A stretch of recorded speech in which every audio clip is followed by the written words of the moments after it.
Before we even start this story, I want you to imagine something. It's midnight. You're in your house. Everything is normal, quiet, peaceful, and then suddenly you feel it, not hear it, not see it. You feel it like something deep underground just moved, just slightly, enough to make your chest tighten for no reason.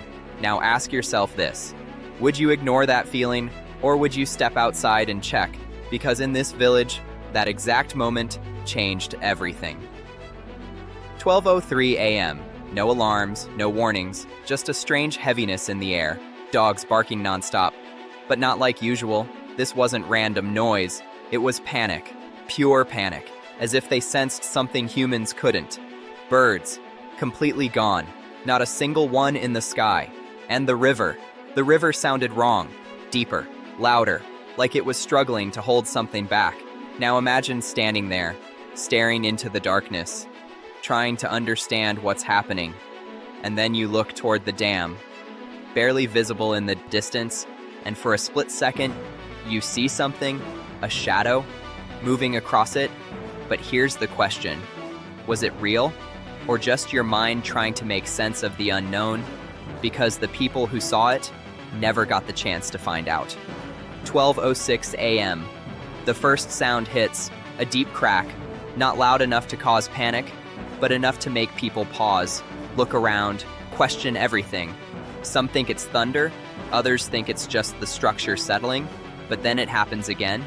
Louder this time, longer, like something is tearing apart, slowly, painfully, and now the fear begins.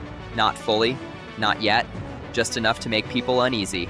But here's the terrifying part. When humans sense danger, they hesitate, they wait for confirmation, and that hesitation is what killed this entire village. 12:08 a.m. Lights flicker, once, twice, then complete darkness. Now everything feels different, because darkness changes how you think, how you react, how you survive. Suddenly every sound feels closer, every shadow feels alive. And then, someone screams, not because they see something, but because they hear it, a low, growing roar coming from the direction of the dam. Now ask yourself, if you heard that sound, would you run immediately, or would you wait just one more second to understand what it is? Because that 1 second is the difference between life and death. 12:09 a.m. The dam doesn't just break, it gives up completely, and what comes next is something most people can't even imagine. A wall of water, massive, unstoppable, moving faster than anything on foot could ever outrun. But here's what makes this even more terrifying. You don't see it first. You hear it, a roar so loud, it drowns out your thoughts, your instincts, everything. And by the time you see it, it's already too late. Now imagine this. You're standing in total darkness, the ground vibrating beneath your feet, the sound getting louder, closer, and then suddenly, the horizon disappears, replaced by a moving wall of black water, swallowing everything in its path.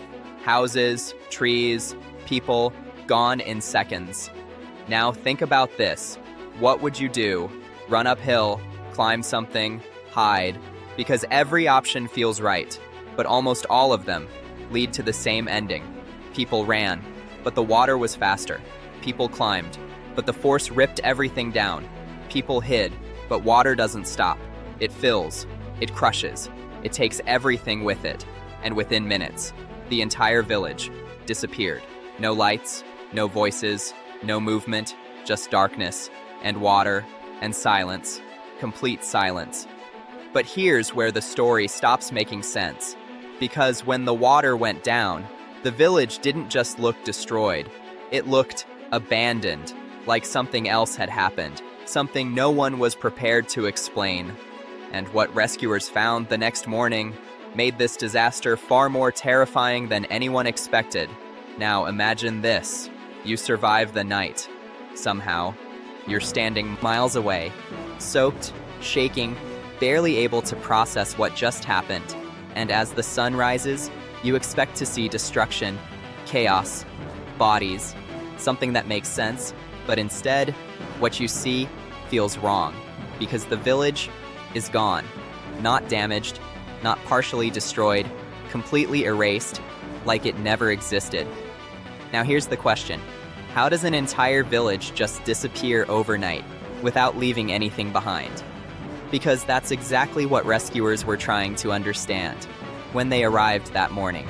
Expecting noise, survivors calling for help, movement, life. But instead, they were met with silence, a kind of silence that feels unnatural, like the environment itself is hiding something. Now think about this. Disasters always leave patterns. Destruction follows logic. But this didn't.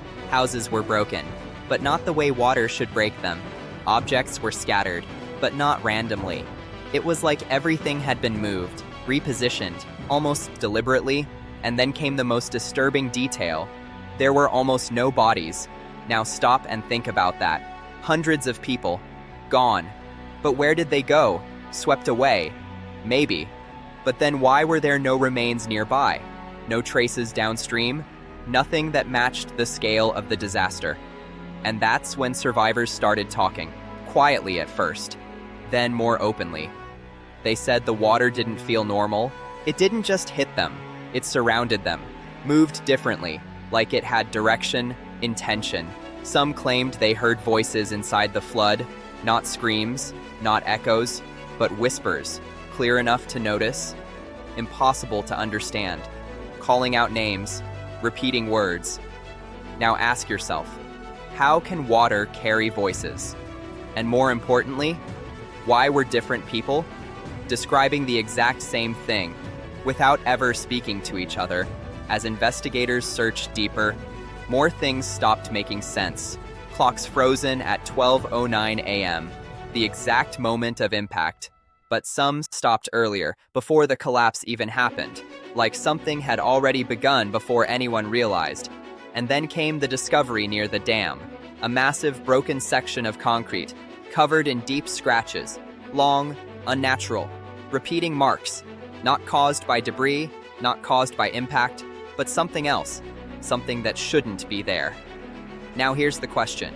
No one could answer. What could leave marks like that on reinforced concrete, underwater, before the dam even failed? Engineers called it stress damage. Investigators called it coincidence. But the patterns didn't match anything natural, and that's when fear started spreading.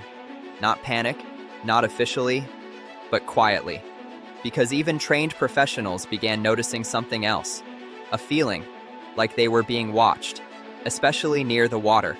Like something was still there, beneath the surface, observing, waiting. And then came the incident that was never fully explained. A diver sent to inspect deeper sections of the submerged dam, his communication normal at first, calm, focused, until suddenly, he went quiet, then came back, whispering, saying he could see something, moving, not debris, not rock, something large, shifting in the darkness, and before anyone could respond, the signal cut off, completely. His body was found hours later, no injuries, no signs of struggle, just one expression frozen on his face, fear, pure fear. After that, the investigation slowed, then stopped.